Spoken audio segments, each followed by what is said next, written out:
Në raportin e publikuar për integritetin e listave zgjedhore nga Instituti i Kosovës për Drejtësi, bëhet e ditur se nga gjithsej 902 kandidat për deputet, 25 prej tyre rezultojnë të përfshirë në raste penale. 15 prej tyre janë me akt akuza aktive, ndërkësh 13 të tjerë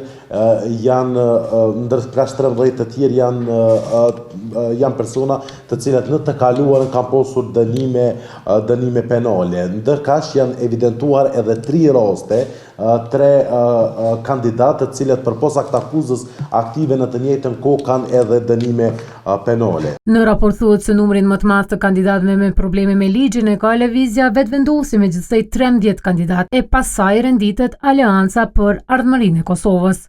IKD thekson se pjesa më e madhe e rasteve lidhen me vepra që bien në kapitullin e korrupsionit.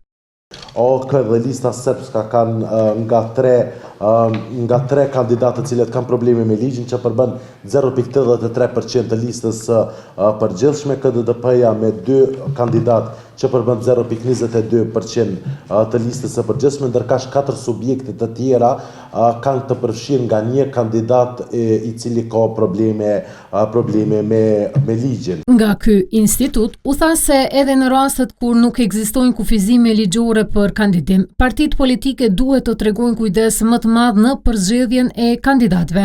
IKD vlerëson se personat të cilët janë të përfshirë në raste penale edhe në rastet kur nuk ekzistojnë kufizime ligjore me qëllim të forcimit të integritetit dhe ruajtjes së parimeve të qeverisjes së mirë nuk duhet të jenë pjesë e listave zgjedhore dhe as bartës të funksioneve publike.